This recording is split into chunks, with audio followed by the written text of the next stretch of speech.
Today I'm going to discuss about chemical bonding, and I'm Bivishya, Department of Chemistry, IPGDCW, Nampally.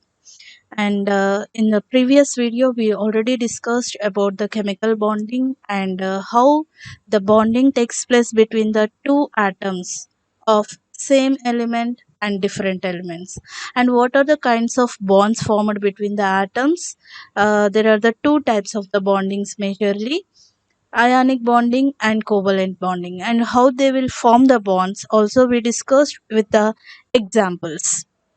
And today we are going to discuss about the valency bond theory in chemical bonding. So there are the some theories which are helpful us to uh, read, means to understand how the bonding takes place between the atoms of same elements or different elements are simply called as chemicals. So chemical bonding. So among them, the valency bond theory is first foremost important theory, and which we are going to discuss today. Valence bond theory, VBT, which is also called as VBT, and the full form of VBT is valence bond theory. And as we know, the what is valence bond theory is the valence bond. Valence means what? Valency is nothing but the electrons which are present in the outermost orbitals. The electrons, I repeat again, the electrons which are present in the outermost orbitals, and these electrons only involves in the formation of the bonds.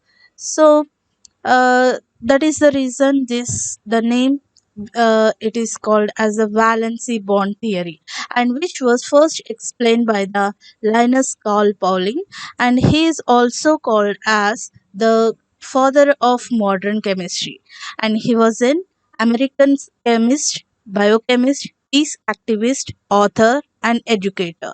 He was one of the most influential chemists in the history and ranks among the most important scientists of the 20th century. Pauling was among the first scientists to work in the fields of quantum chemistry and molecular biology. Means two different fields he worked. And the interesting point is he got two Nobel Prizes, the two unshared Nobel Prizes in two different fields again. That is in one in chemistry and another in peace. The other person who got like this means two unshared Nobel Prizes is Madame Curie. She got in chemistry and physics, two different fields. So this is all about Linus Call Pauling. And what are the postulates of valence bond theory? Actually, what is a valence bond theory? Let me explain once again what is valency bond theory clearly.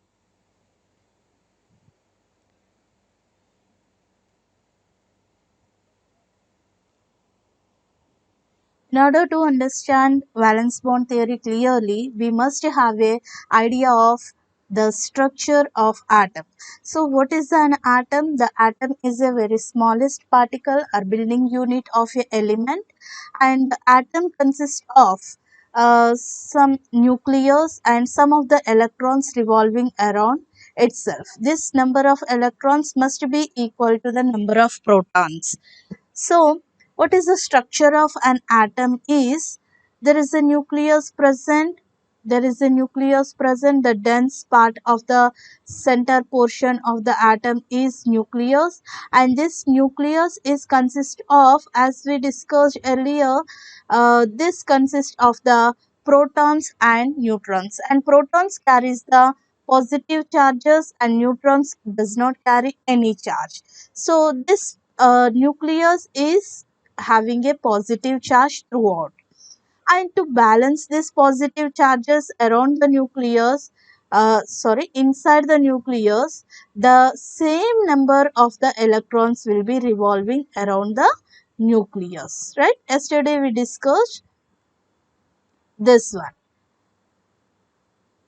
So this is the actually typical structure of the atom, and how we will means if we see, if we want to identify, so there are the nucleus is there, this is the nuclear part, and around the nucleus it is a uh,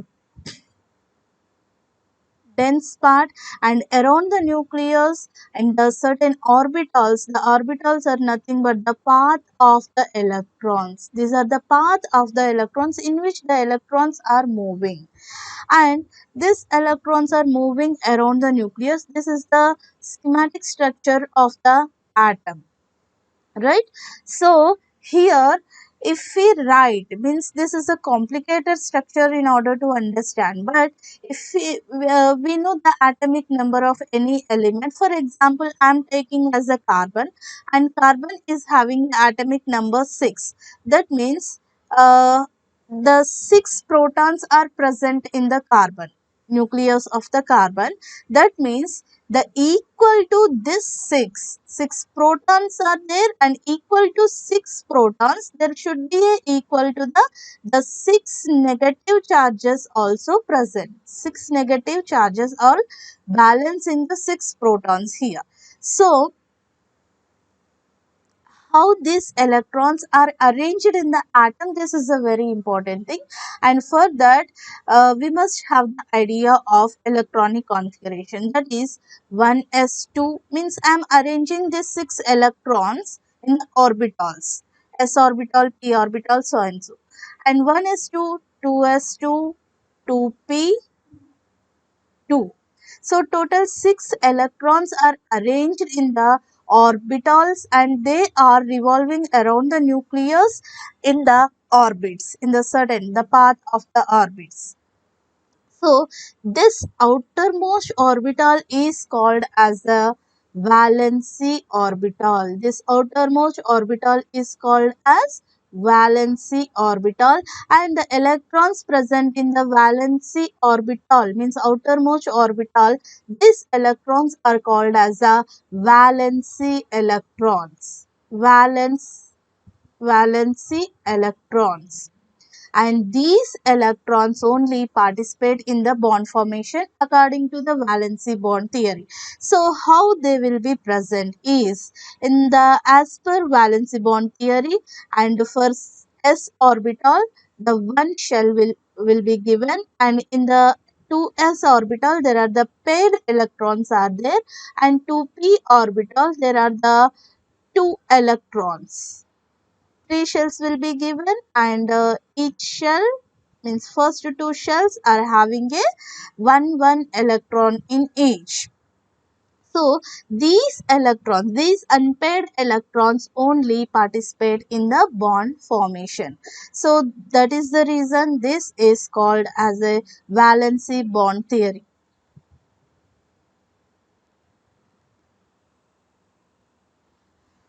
So now what is the first postulate of valency bond theory is a covalent bond. This is mostly explains about the how covalent bond is formed between the two successive atoms of same elements or different elements. So yesterday we have discussed broadly about how covalent bond will be formed by taking the some of the examples like chlorine and O2, Cl2 and O2 as the examples we discussed as per the Lewis dot structures. With the help of the Lewis dot structures, we discussed how the bond will be formed. The covalent bond is nothing but what? The bond will be formed by the mutual sharing of the electrons by successive atoms is called as the covalent bond, and in order to form this bond the electronegativity difference should be a 0 or less than 0.7. So these are the conditions to forming covalent bond, and the valency bond theory is one of the successful theory which explains about the how covalent bond will be formed. So in order to form a covalent bond, there should be a overlap of the atomic orbitals will be takes place. Means we know that the orbitals, certain orbitals, means s orbital is there, p orbital is there, and d orbital. These orbitals are having a these orbitals are having a shapes, right? So s orbital is having a some spherical shape like this, and p orbitals are the three p orbitals are there, and px orbital as per the coordinates, this is the horizontal one normally we will take, and py orbital, this is the vertical one, and pz orbital, if we take, this is we will take as a slant. So these are the certain shapes of the orbitals, and according to the valency bond theory, the orbitals overlapping will be takes place, and these orbitals are also pure atomic orbitals. That means when the s orbital is combined with the another s orbital, the overlapping between these two s orbitals, this is a s orbital and this is also a s orbital. So the partial overlapping will be takes place between the two atomic orbitals. Then the valency electrons will be combined with each other.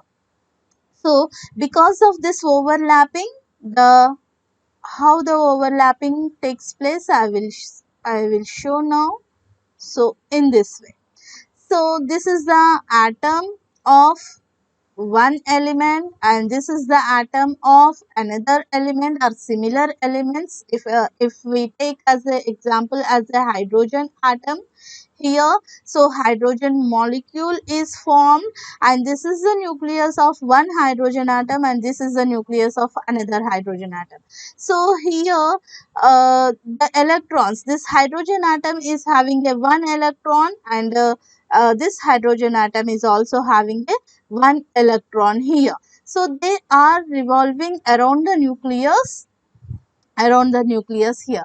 When the molecule is formed, these two electrons now forms the paired electrons. That means here the bonding will be takes place. This is the valency electron of this hydrogen, and this is the valency of this hydrogen.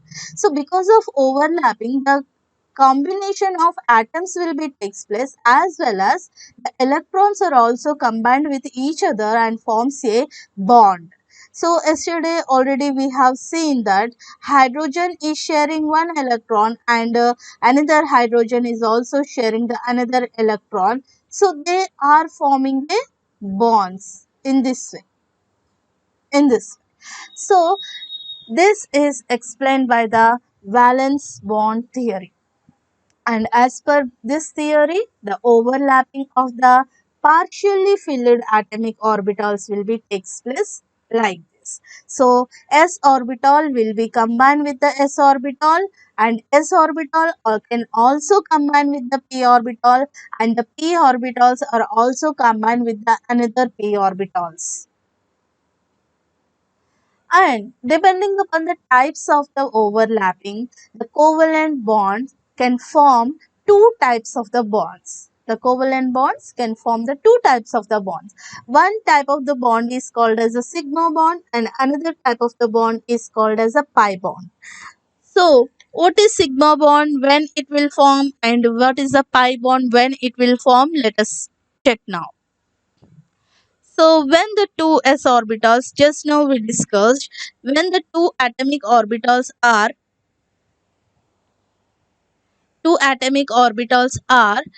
combining with each other, the overlapping will be takes place. They will come closer to each other, and the overlapping of the valency orbitals will be takes place like this. So the shaded parts are called as orbitals, means the probability of the finding the electrons. So partial overlapping will be takes place, then these two atoms will be mutually share their electrons. And here this is the vertical p orbitals, the dumbbell shaped p orbitals, and when they react with each other, when they combine with each other, so p orbitals can form the sigma bond, as well as p bonds are also can form the pi bonds also. Means the dumbbell shape with the means axial. This is the axial overlapping. This is called as an axial overlapping, and these are called as the vertical overlapping. vertical overlapping. So when the two p orbitals overlapping is takes place in horizontal manner, then there is a formation of sigma bond, the sigma bond. And when the two p orbitals combine with each other or overlaps with each other vertically, so there is a formation of pi bond will be takes place. So here the s orbital is combining with the s orbital in order to give a sigma bond, and p orbital is combined with the p orbital, but it is a horizontal alignment is taking place. Again the sigma bond results, and when the s orbital is combined with the p orbital also, and this overlapping is also a axial overlapping or horizontal overlapping, and which will we give the sigma bonding only. And when the py orbitals and the pz orbitals overlapping will be takes place, means vertical overlapping as well as the slant overlapping is takes place, there results the pi bonding. So when the atomic orbitals means in order to form a bond, the two atomic orbitals are uh, apart from each other actually. Let me explain this by taking a new slide. So here this is the one of the atom.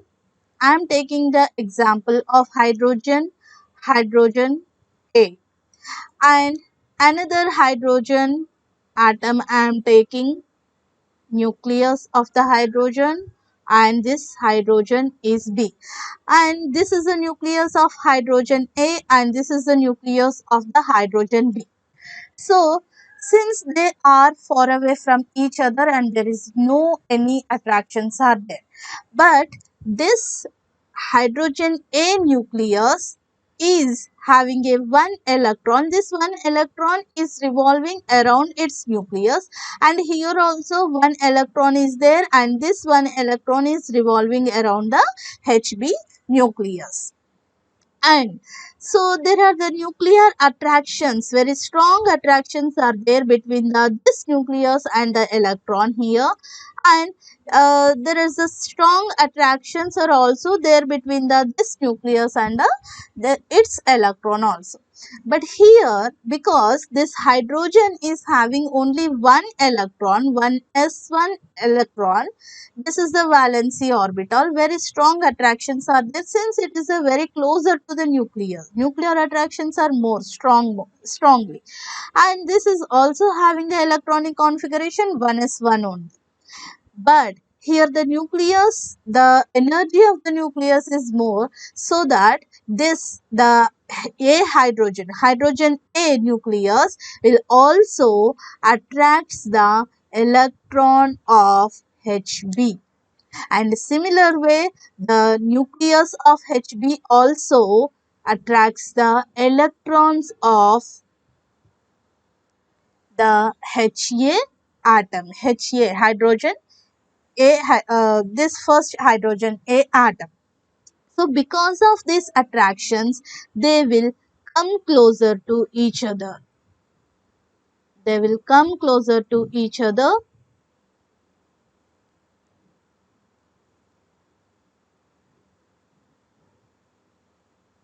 They will come closer to each other.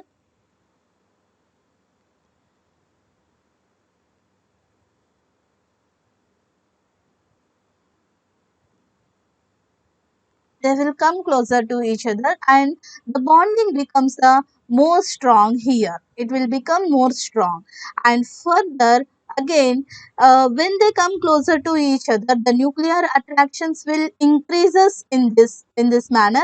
At the same time, the nuclear repulsions are also there here, because it is a positive charge and it is also a positive charge, and this is a negative charge and this is a negative charge.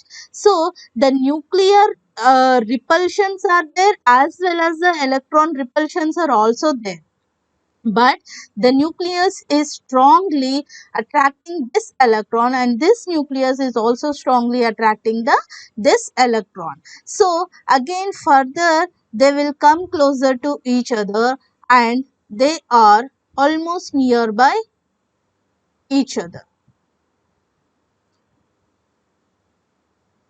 So here attracting this electron and it is attracting this electron, and which is having a the attraction means nuclear attraction over its electron also.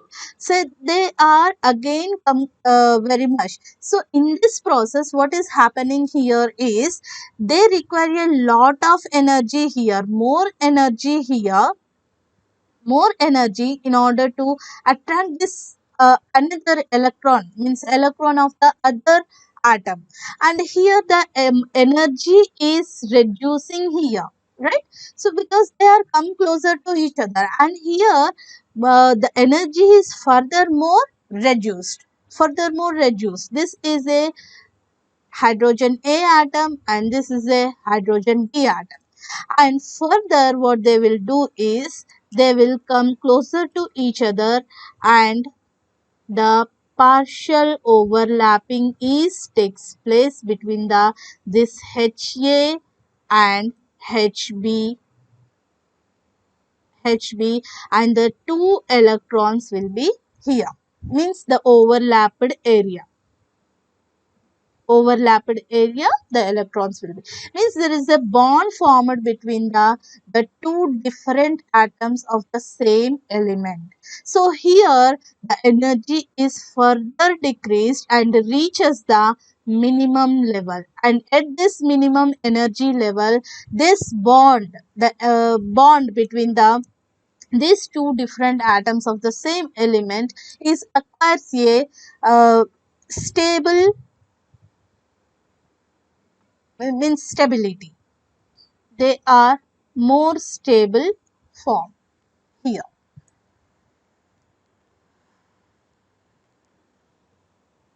So I'm trying to explain about this one.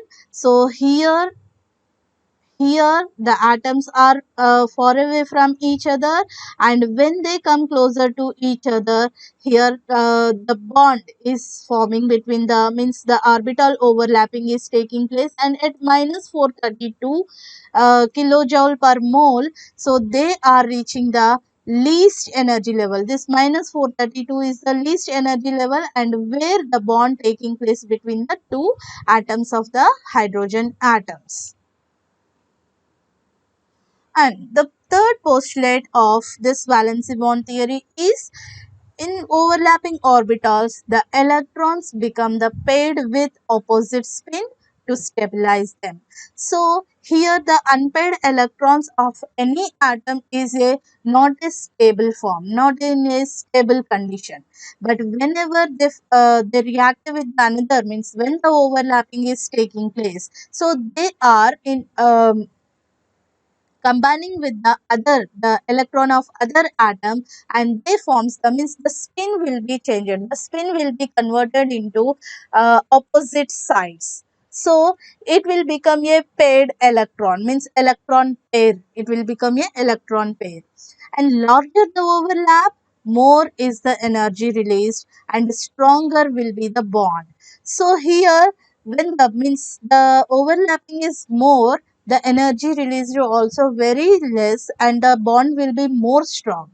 But here we have to remember is it has to stabilize itself by balancing the repulsion forces also. So first initially they are having the attracting forces in order to overlapping, so that will be helpful for the overlapping of the atomic orbitals, and later on when the overlapping is begins, so the repulsive forces also they have to balance. So at certain minimum energy level only they will combine and they will form the stable bond. An essential condition to form a bond is that atomic orbitals must overlap. The overlapping orbitals must have a same symmetry with respect to the bond axis. So these are the very important features of postulates of the valency bond theory, and here some of the examples I have given. The examples are hydrogen fluoride and hydrogen fluoride. So in the hydrogen fluoride, hydrogen is having a 1s orbital and fluorine is having a 2p orbital, and in the 2p orbital of the hydrogen, sorry, fluorine, there is a one electron is there because it is having a electronic configuration of ns2 np 5.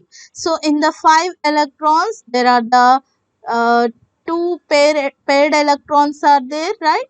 Two paired electrons are there and one is the unpaired electron. So this unpaired electron of the fluorine will combine with the single electron, unpaired electron of the hydrogen. This is the fluorine and this is the hydrogen's electron, and there is the formation of bond when these two overlapping takes place, when the overlapping takes place between these two orbitals, so they form a paired electrons like this, and the molecule is called as a hydrogen fluoride. And let us check here some of the other examples also. For example,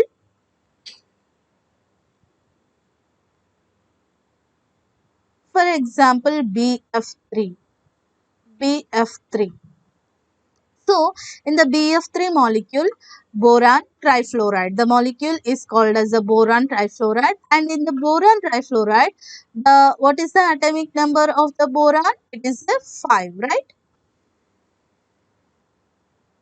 Sorry.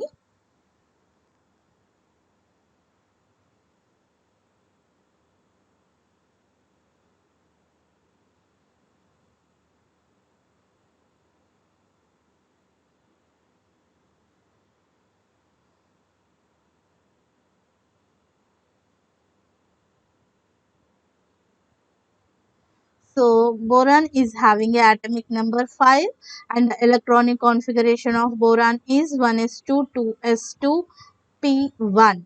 So this is the electronic configuration of the boron, and this boron atom is having a the arrangement of the electrons is in this way. So this is the 2s2 orbital, and I am giving only the electronic configuration of valency shell only, valency orbital only. So this is the valency orbital, that is the reason I am giving this one, and I am not giving this inner orbital. So 2p1 in the second orbital p shell, only one electron is there. So here in boron trifluoride, this is cannot explained by the valency bond theory. That means as we discussed here, means every orbital must be a partially filled electron. Partially filled electron means what? So in order to overlap a orbital, the orbital must have a one unpaired electron. But here, if you see here, this is having only one unpaired electron and the two electrons are paired, already paired. So, for this, it has to form only one molecule only. Means means one bond only it can form, not three bonds with the three fluoride atoms. See, for example, HCl hydrogen is having a one electron and Cl is also having a one unpaired electron and they are forming a bond. So how it is forming a bond? For example, Cl is having a electronic configuration of, actually it is a 17, so I am not writing that 17. So it is a 3s2 3p5, 3p5. That means only one unpaired electron is there. I will show these are the paired electrons, and here paired electrons, and here this is the one electron, and this one electron is combining with the one electron of the hydrogen and forming, the overlapping is taking place. So the hydrogen atom overlapping with the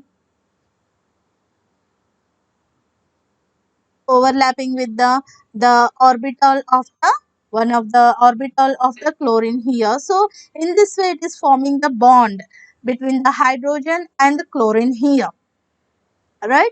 So here the boron trifluoride is not forming the bond, means it is having, as per this theory, it is failed to explain how the boron trifluoride is forming.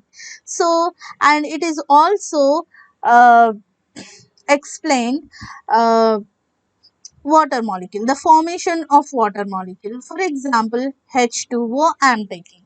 And in the H2O molecule, oxygen is having a 8, atomic number 8, and its electronic configuration is 2s2p4, right? So 2s2, 2p4. Sorry, 2s2, yeah, 2p4, correct. So 2s2 2p4, and the electron arrangement is in this way. This is the second orbital, a shell, and there are the two paired electrons are there, and here 2p4 means three subshells are there. So p4, 1, 2, 3 and 4. So two unpaired electrons are there, and hydrogen is also having one unpaired electron, and each hydrogen it shares its electron with the this unpaired electron. So in this way the bonding will be takes place, and you can also explain with the ammonia molecule, because ammonia is having a three hydrogens, means three unpaired electrons and one pair of the electron. So hydrogen can also, means nitrogen can form a three single bonds with the three hydrogen atoms. It can share three electrons with the three hydrogens, right? So in this way we can explain the bonding with the in the molecules. Means lot of the examples are almost satisfactory. It is a satisfactory theory only, but in some cases, it is failed to explain. For example, BF3 molecule and CH4 molecule, methane. This is the first compound of the organic chemistry. In the methane also it is failed to explain, because carbon is having the atomic number 6 and 1s2, 2s2, 2p 2. 2p2, this is the electronic configuration of the carbon, and the arrangement of the electrons in this way. So 2s2,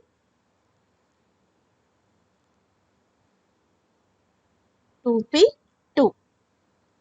So here only two unpaired electrons are there, but here four hydrogens are sharing the electrons. And the bond between the carbon and hydrogen is also here. It is a covalent bond only, not ionic bond or any other bond. And the bond between the boron trifluoride is also a covalent bond only, but the valency bond theory is failed to explain this one. So, how means what is the means in order to explain the above facts regarding the methane, like Linus Pauling first developed the concept of hybridization, and hybridization is the modifying factor of the valency bond theory, and with the hybridization the valency bond theory will become a more more satisfactory theory, more succeeded, it got the success. So, what is the hybridization? Hybridization is the characteristics of the hybridization is here. In earlier in the valency bond theory, we have seen that the overlapping of the pure atomic orbitals are taking place, and each atomic orbital must have an unpaired electron, right? So here some of the features are got changed. Means it is the advanced one of the valency bond theory. Okay, so what is hybridization is the orbitals of almost similar energies. Means the hybridization is nothing but the merging of the atomic orbitals. The merging of the atomic orbitals of the uh, same atom. So this is called as the hybridization actually. So only means in the same atom only there are the different types of the atoms are there. S orbitals are there, p orbitals are there, 3p orbitals are there, 5d orbitals are there. So like that. So s orbitals directly cannot form the bond with means cannot form the bond with means cannot overlap with the d orbitals directly. So the energy is also very important factor here. So in order to form a bond, means in order to, the orbitals must have a almost similar energies in order to hybridize themselves, and belonging to the same atom or ion undergoes the hybridization. And hybridization takes place only in the orbitals. Electrons are not involving in it. But in the valency bond theory, first valency bond theory, the electrons involvement is there. The pure atomic orbitals are undergoing the overlap in order to form a covalent bond. But here in the hybridization, the same atom must have a almost similar energy level orbitals, and the merging of the this pure orbitals will be takes place, and this merging of the pure orbitals are called as the hybridization. The number of hybrid orbitals produced is equal to the number of pure orbitals mixed during the hybridization. The number of hybrid orbitals produced is equal to the number of pure orbitals, means how many number of the orbitals are included, means involved in the hybridization process. The same number of the hybridized orbitals also produced. Both half-filled orbitals or fully filled orbitals of equivalent energy can involve in the hybridization. Hybrid orbitals form only sigma bonds, not a pi bond. Orbitals involved in the pi bond formation do not participate in the hybridization. Hybridization never takes place in an isolated atom, but it occurs only at the time of bond formation. So, when we take the pure atom, the hybridization never takes place. So, when this atom is combined with the another atom of the same element or different element in the time of the bond formation, the pure atomic orbitals are converted into the hybridized orbitals. And the eighth point is the hybrid orbitals are distributed in space as apart as possible, resulting in a definite geometry of the molecule. So they also explain, means this valency bond theory with the help of the hybridized orbitals means hybridization after hybridization. So it can also explain about the geometry of the molecules. Geometry is nothing but it is associated with the structural property. And what is the exact structure of the molecule also can be explained by the valency bond theory. Hybridized orbitals provide efficient overlapping than overlapping by the pure sp and d orbitals. So s and sp pure atomic orbitals overlapping is actually a partial overlapping. It is having some problems also, but hybridized orbitals provide the efficient overlapping. And hybridized orbitals possess lower energy than the unhybridized orbitals, unhybridized or pure orbitals. So this hybridized orbitals reaches the lower energy. Always you remember, the energy is decreases, the stability will be increases. The strength of the atom will be increases, or strength of the molecule will be increases. The strength of the bond will be increases. That is all about the hybridization. Now